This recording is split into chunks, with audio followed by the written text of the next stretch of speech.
edition of Talking Horses. We are obviously not Andy Serling and Anthony Stabile, but happy to be filling in this weekend. Acacia Clement alongside Sarah El-Badwi. While the rest of you are nursing your post-Derby hangovers, we are here to tackle this 9-race card. Sarah, what a weekend we had with Mage winning the Kentucky Derby. What an exciting finish, too. I mean, it's such a great race run by so many different horses in there, and that's a result that I can absolutely get behind with him getting that vindication after his Florida Derby effort in second place to Forte, who unfortunately was not running in yesterday's Kentucky Derby.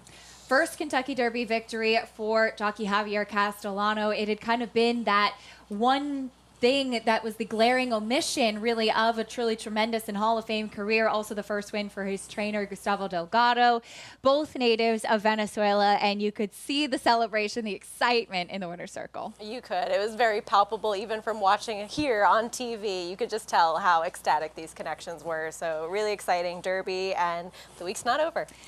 The decision not made quite yet as to whether we'll see Mage going to the Preakness. They said they're going to let the horse tell them. The horse comes first and foremost. But big congratulations to the connections of Mage, pretty mischievous, victorious on Friday in the Kentucky Oaks. But as we mentioned, we have 9 races coming up today at Belmont, 2 stakes. We are wrapping up the weekend here.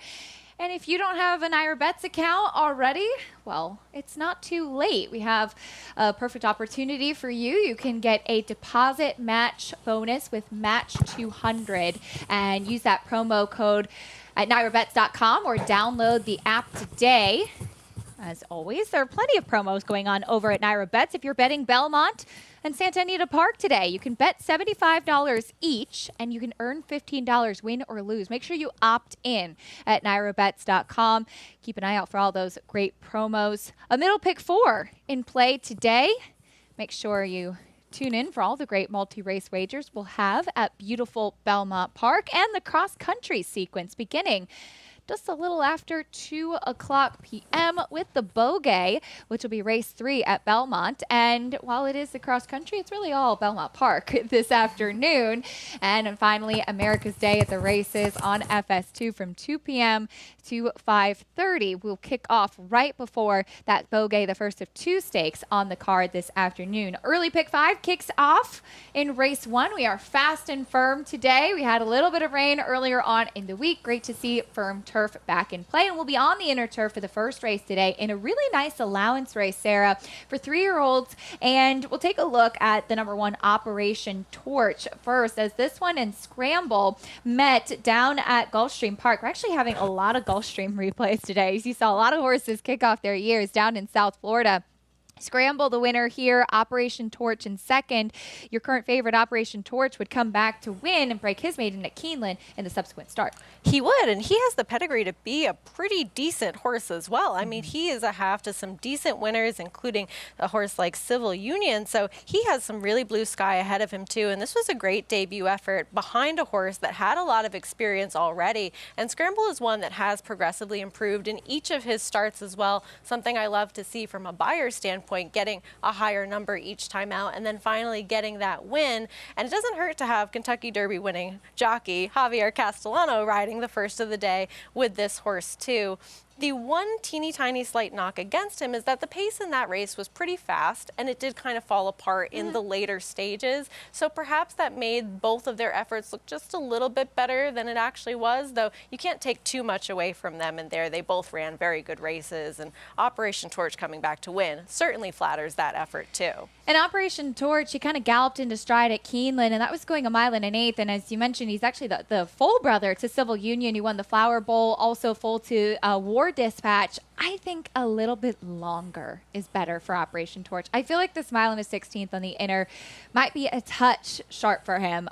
Scramble, I liked that effort. I thought he's continued to improve. And if you ever think that jockeys are lazy, think again. Javier Castellano won the Kentucky Derby yesterday. He's riding the first today for Barclay Tag. Chad Brown is a couple in the race. You like the number 7 Calic. This one ran a good race also down at Gulfstream last time out. He did, and he's a little bit more lightly raced than a horse like Scramble as well, and he was let go at 15-1 at 2 back in his turf debut behind a horse named Batflip, who did come back to win a stakes race for Todd Pletcher, and you don't see that often for this barn, a horse making their turf debut that goes off at a big price, and he got a 78 buyer for that effort, did to return, and he stalked a race that had a fair pace, I felt, at Gulfstream, but not quite the blazing fractions that we saw in the race that Scramble and Operation Torch do come out of. So I just thought that if the pace didn't develop as much in here, he'd be sitting a little bit closer than some of the others. You'd imagine Classic Creation with Manny Franco could be forward from the outside, and we'll see how that pace does materialize. Calic was a little keen, too, maybe a little fresh off the layoff, or maybe we'll see him kind of be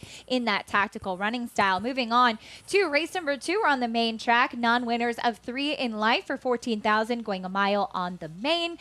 We both land on the same horse, Salute to America. This one will rematch with Higher Qualities. We'll take a look at their race back from April 13th. What were your thoughts on this performance?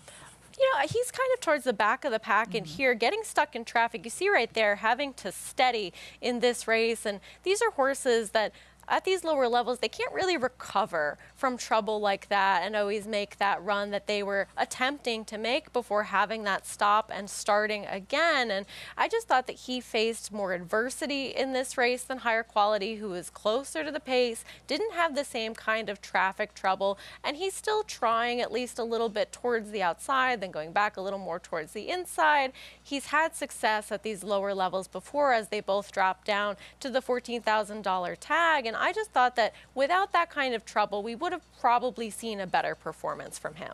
I agree. I did prefer Salute to America coming out of that race. As far as Higher Quality, who also drops down, this will be the lowest that Higher Quality has ever run.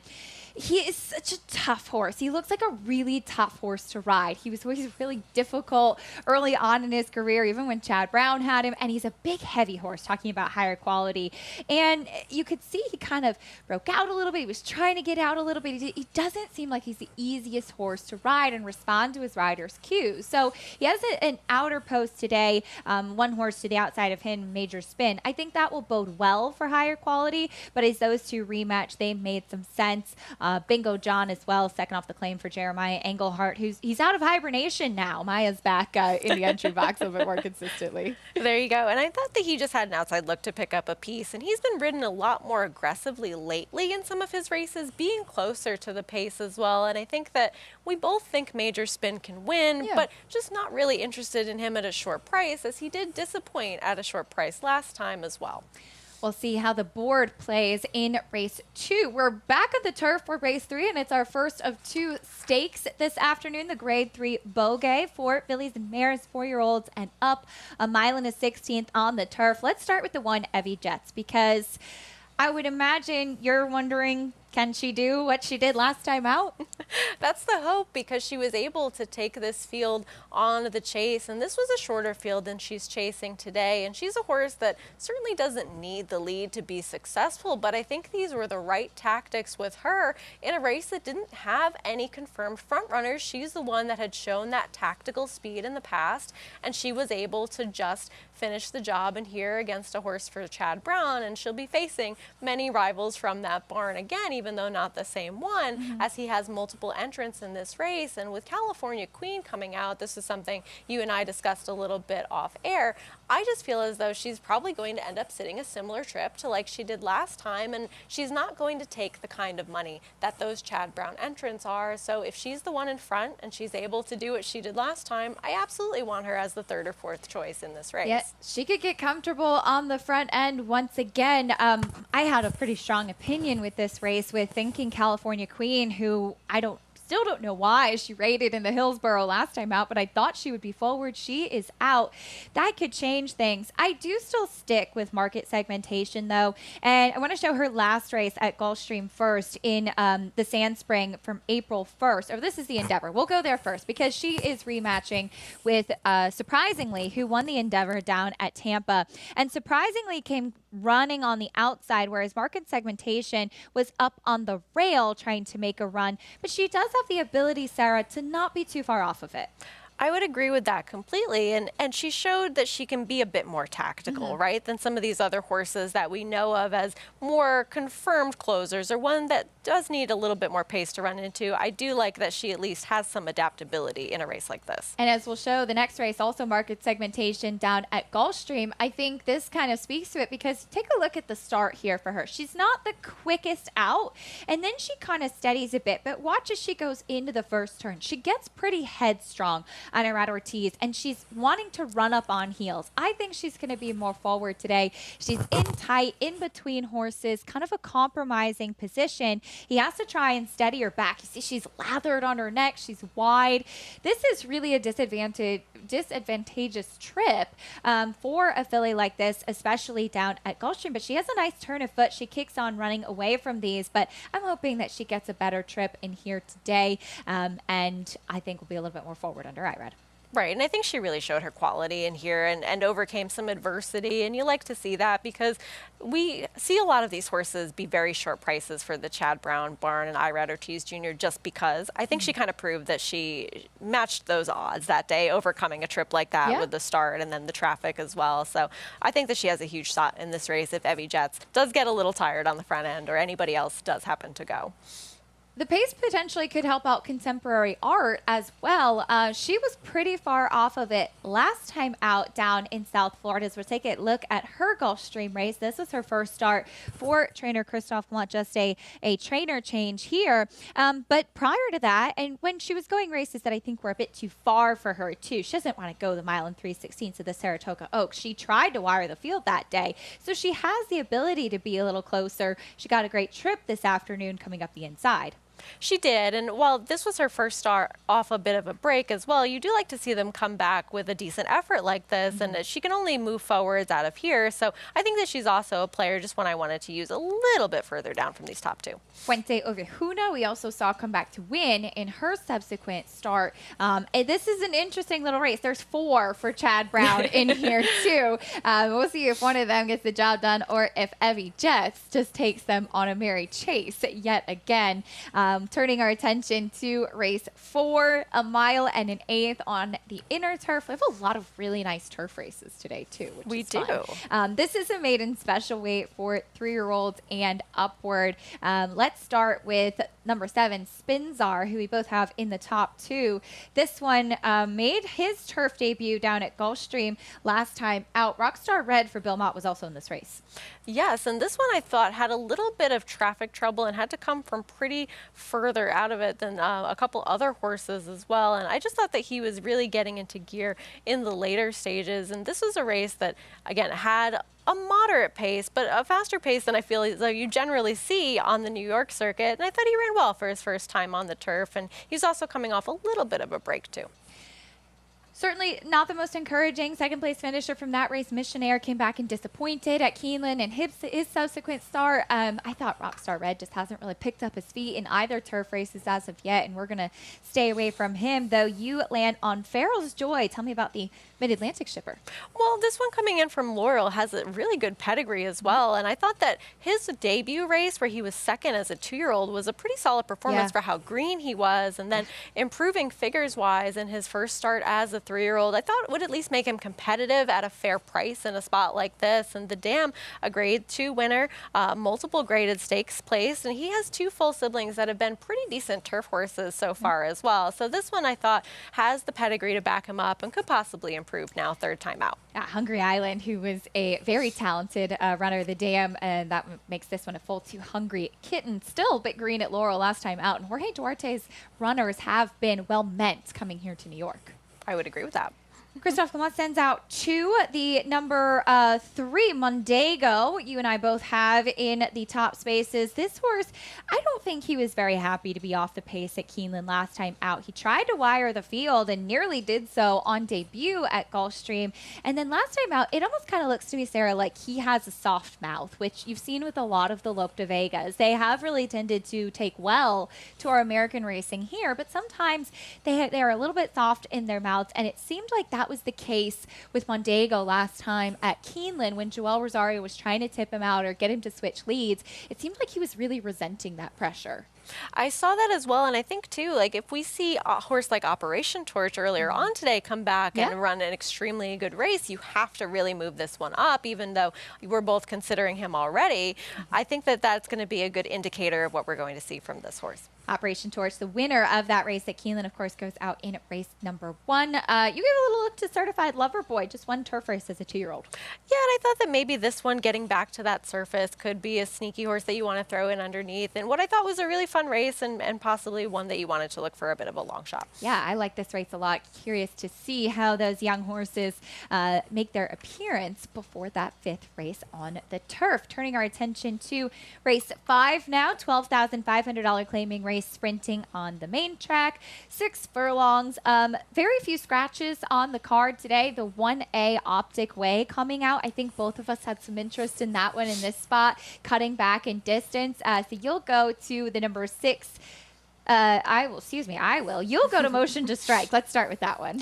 This one I just thought would be forwardly placed. Yeah. And Optic Way was actually my top pick and the only scratch that really affected me for the day because I just thought that that horse made a lot of sense in this very short field. So now I default to my second choice, who I just think will be up close and make some sense coming back at this level where he's been effective in the past. And I just don't think that he's run terrible races lately. But this is a race where I think now this entry with Poppy's Pride staying in, I don't think you're going to get the same short price that you would with Optic Way coming out. So if you liked that part of the entry, you're happy, but you and I not really seeing it that way. Yeah, for sure. Do you expect there to be a little bit of pace in here with the presence of Track? Was not able to sustain his speed, but he's quick early, and even Poppy's Pride is not that slow. I do. The thing with Track is that I just thought that last time out when he was going to be so forwardly placed and the potential to wire the field and then seeing him really fade badly in there, I just didn't think that that was going to be an indicator that he'd be able to now sustain that against what I think might be a tougher field than he was facing last time. So that's kind of why I didn't factor him in as much as I would have a horse that had shown that speed and then stayed on and saw things through. I took a little shot with the Sakari, just a bit of the new face. He's not new to us here in New York. He's run actually 7 times at Belmont already, so he's coming back to Belmont, but he's been facing some decent company over at Laurel. It was a very wet track last time out, and I thought hopefully there would be a little pace materializing in here, and this was the one that could set the trip. I like that Kendrick Carmouche takes him out. I like that he takes a little bit of a drop coming here to Belmont, returning to a place where he does boast 1 win. He's making start number 60 of his career. He's a cool horse that he just keeps running, and he's running quick enough numbers that would make him competitive. The question is, does he get the trip? Right, and I think if you're tired of seeing a lot of these same faces over and over again, just taking turns beating each other, not really showing up as much as their prices suggest that they should be at levels like this, a horse like this is going to be very attractive to you, so I definitely don't blame you for having some interest in him, and I have him a little bit further down as a player as well, so if that pace does materialize, I do think he is absolutely a player. And then you have Gandy Dancing facing New York bred at 25 company last time out. So he goes back into the open company, but in for the 12,500, the lowest that he's been. And you wonder, I always feel like it's kind of a question. Is Gandy Dancing going to show up today or is he not? You never really know. No, but if he does, he's going to run it. And that's kind of the question with all of them, isn't it? Sure. At this lower level, you do wonder what kind of race are they going to bring, because their best race makes them all competitive, and their more recent races or some of their worst races, you're just left with not really knowing what's going to happen. So I think that his better races certainly make him a contender, and we'll see what we get from him today. Well, that's the first 5. We'll take a quick time out here on Talking Horses. Stay with us. We've got the other half of the card after this.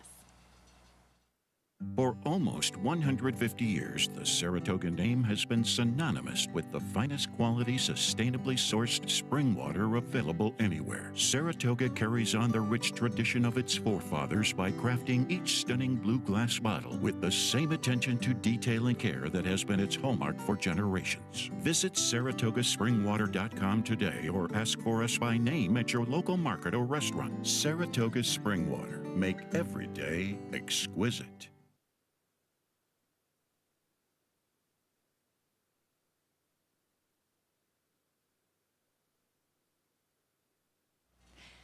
We're back on Talking Horses.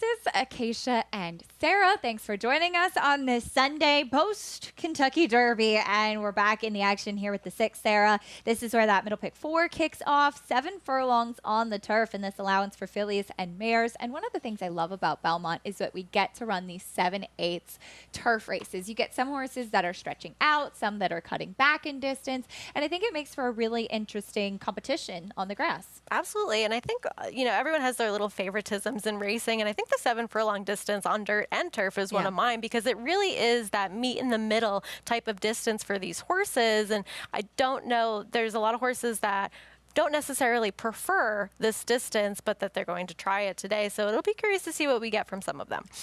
Let's kick things off with Expand the Map for Chad Brown, as this filly will rematch with Candle. They met at Aqueduct last time out, first week of April. What did you think of these two?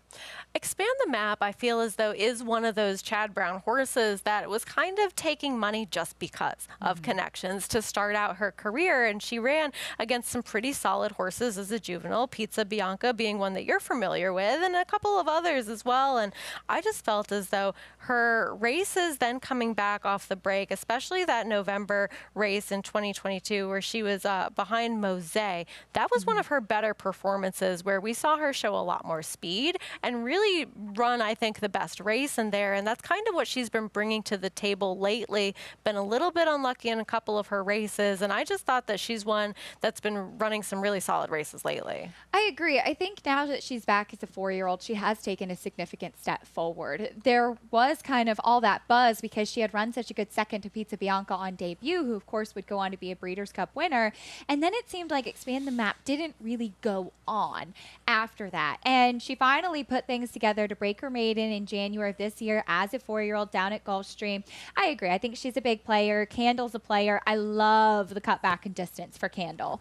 The 2-turn turf races that she was running at the start, she broke her maiden going 6 at Aqueduct. I think shorter really suits her well.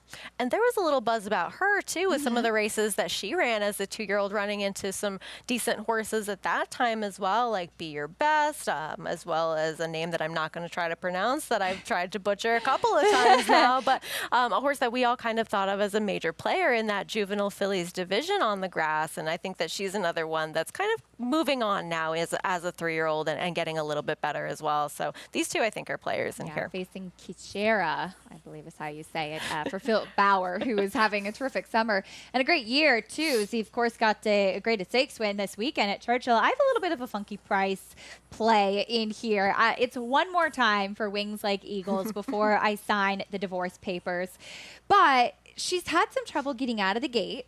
She got back to the turf last time, which I was really intrigued to see her get back to the grass. And she was one that I thought was going to be very interesting in there. Lady Milagro wired the field, got really comfortable at a big price on the front end, while Wings Like Eagles got bumped hard at the break. Then she was really kind of steadied back sharply and out of position. And then she got pretty rank and hard to handle on Junior Alvarado. And I think that really kind of took her out of her comfort zone. She was fighting her rider through the early parts of the race in a race that was controlled on the front end, and that winner was always running away from the rest of the field. If she's a price in here today, like I said, one more shot with her, but I just feel like if we're going to see her get a better trip and performance, this would be the day. This is the time, and I definitely don't blame you if this is the last time. Yes, so, yeah. One more chance, Wings Like Eagles. Do not disappoint me. She's never one that I've been in love with, but I know a lot of people have. And she's a horse that there are some things to like about her. I just don't really love what happened last time. I know that she had a bit of a trip in there, but to me, she wasn't really ever competitive. And I just thought that she might not have the same quality as some of these other horses, but if she ends up breaking well, gets comfortable on the front end, and is that solid price to find out, I think that that's a fair game to play with her. The wild card of this race is the 3-14-0, of course named for her sire Frankel and his 14-0 record on the racetrack. I always thought it was such a clever name. we haven't seen her since her debut as a 2-year-old at Saratoga. And unfortunately, she did get hurt. She's been sidelined, but she's been training down in Florida at Payson Park and getting ready to make her first start now as a 4-year-old. And does the yielding turf on this day spike any concerns for you? I think she loved it. Yes. I think she loved it. Yes. So do you think she's going to also translate that over to a firmer grass course that she gets today? Well, she's an older filly now, too. It will be interesting to see how she handles it. She has a layoff to contend with. She's going to be on a firm turf course. I remember when it was actually raining that week, and we had for Christophe Clement's stable, Diamond Hands was also in the race, and there were concerns saying Diamond Hands isn't going to like the turf, but 14-0 should love it given the softer conditions, and that was the case. She does come back at 7 furlongs. Joel Rosario back in town today too. She has some questions. She has some things to answer. It's great to see her back on the racetrack, but I agree. On top of the layoff, the course is going to be a little question today. Just another question, but I mean, certainly very talented if she brings that race to the table today. What about Fontana Freda? Big price in second for you. This is one of those pets for me, kind of. Okay.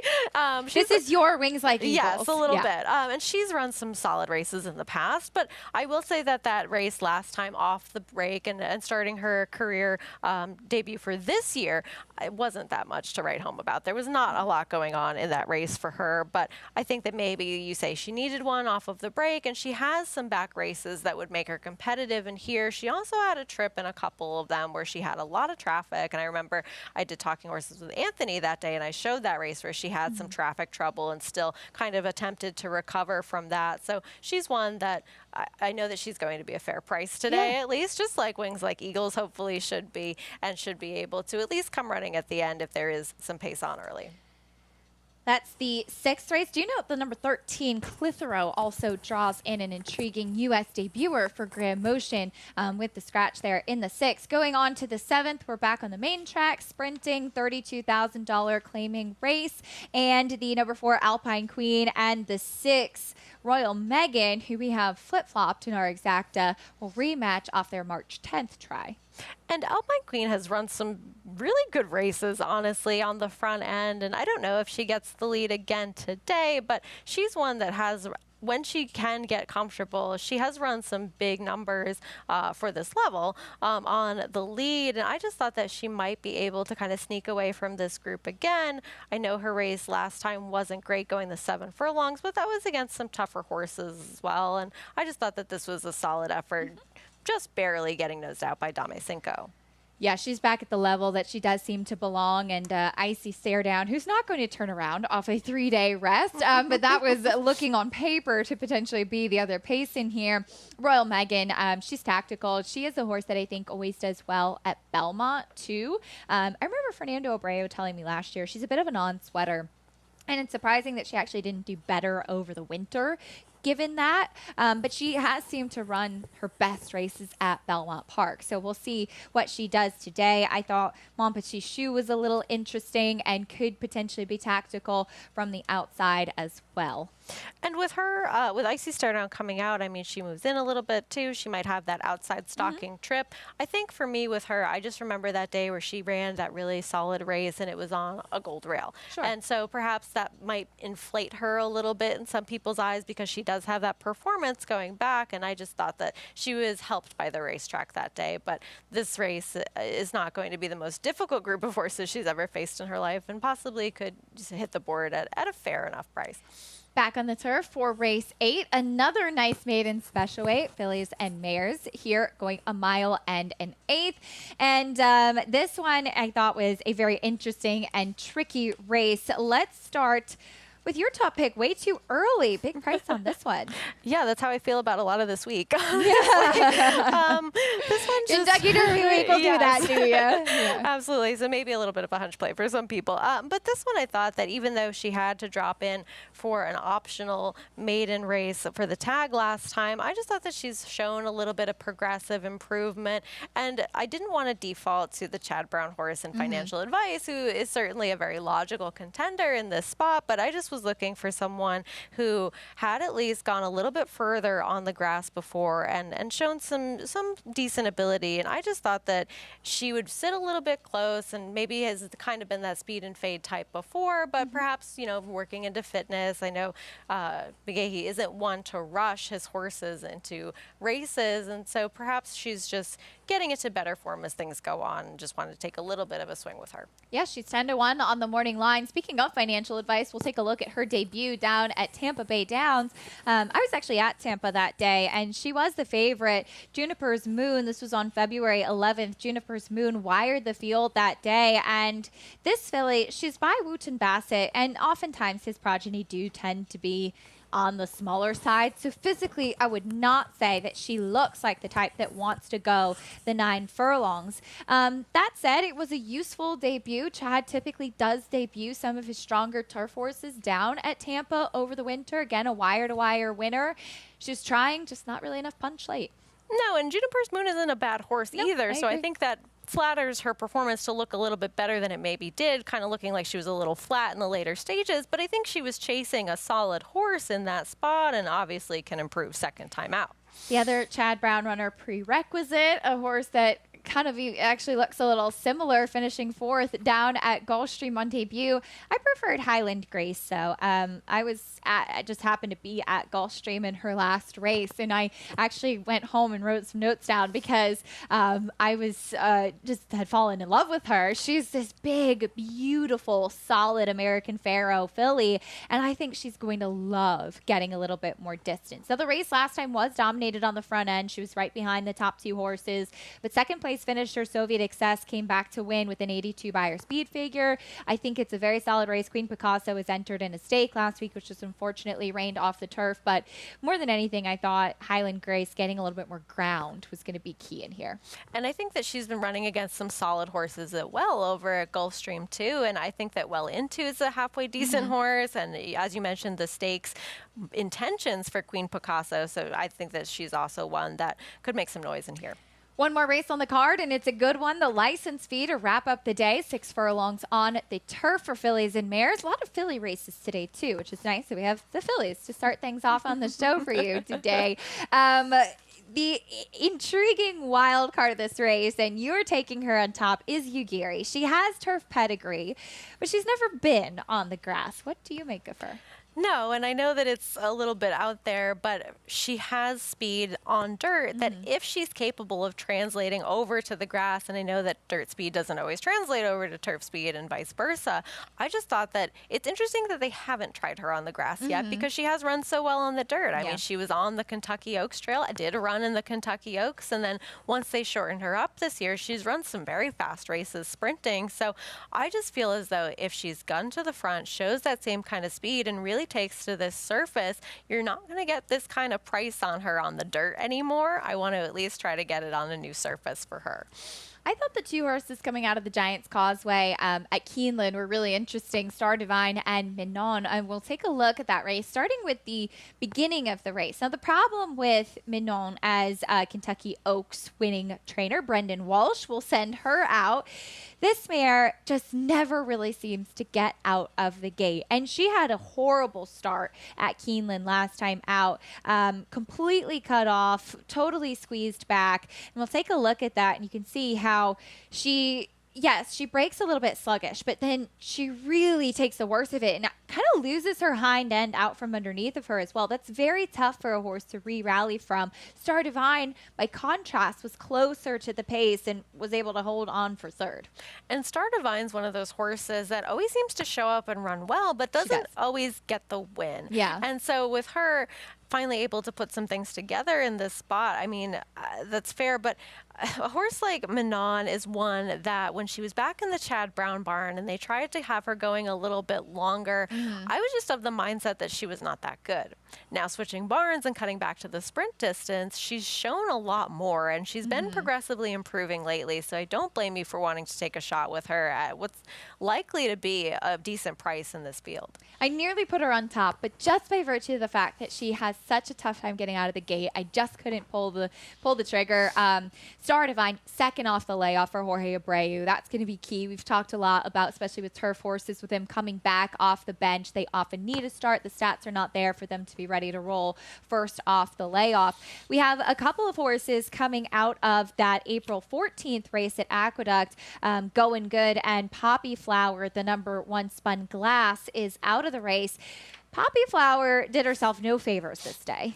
No, and she was a short price this day and kind of ended up disappointing. But I mean, she had some adversity as well, breaking out and being in this shorter field towards the outside and then trying to get herself into contention. As you see, now she's in third in here, whereas Going Good just got the jump on her. And I don't think she ran that badly, but she didn't run as her price suggested, I will say. I think there was a lot of people expecting a better effort for her, and she ran fine, but she didn't quite bring that type of performance to this race. I remember Richie Migliore was in the paddock for that race, and he said, you know, I'm not really familiar with her, but she's not sweating at all. And that was that very warm, abnormally warm early April day. And she is typically the type of filly that can get really hot before her races. So I thought that was really a negative in her first race off the layoff. So be watching of how she's acting today, what she's doing. I think she also needed that race for fitness. Again, did herself no favors at the beginning. She absolutely could turn things around, but it's a fun way to wrap up the card with the license fee. I know. Some good stakes action today, and hopefully everybody didn't blow their Derby bankrolls and still gets to play some races. Or maybe you hit some good bets yesterday. Yes, and you get to wheel those earnings forward into our races here today, and it's a good card. Yes, it is. We'll wrap up the week in style. Well done, Sarah. Nice to get a chance to do Talking Horses with you. I know. It's our first time actually going over some races together, so it was a good time. Well, if you do have some money in your account or you would like to deposit some that you earned yesterday, you can do so with Naira Bets. We have a deposit match bonus. Sign up, get started, nairabets.com, or download the app. Use promo code MATCH200 for your $200 deposit match bonus. Bet Belmont and Santa Anita Park today, $75 at each, and you'll get a $15 free play, win or lose. Be sure you opt in at nairabets.com. Middle pick 4 on the card today. That starts in race number 6. And the cross-country pick 5 is in play as well, kicking off with the 3rd at Belmont Park with the Beaugay beginning just a little bit after 2 o'clock. And finally, America's Day at the races. It's me, Greg Wolf, and Richard Migliore. Compact team today, but we will hopefully bring you all the good stuff this afternoon, 2 p.m. to 5:30 p.m. on FS2. As that'll do it for us. Well done, as always. And thank you. Good luck with all your picks. Thank you. You as well. Stay tuned. The voice of Belmont Park, John and Brielle, standing by for reprise of Scratches and Changes. For almost 150 years, the Saratoga name has been synonymous with the finest quality, sustainably sourced spring water available anywhere. Saratoga carries on the rich tradition of its forefathers by crafting each stunning blue glass bottle with the same attention to detail and care that has been its hallmark for generations. Visit Saratoga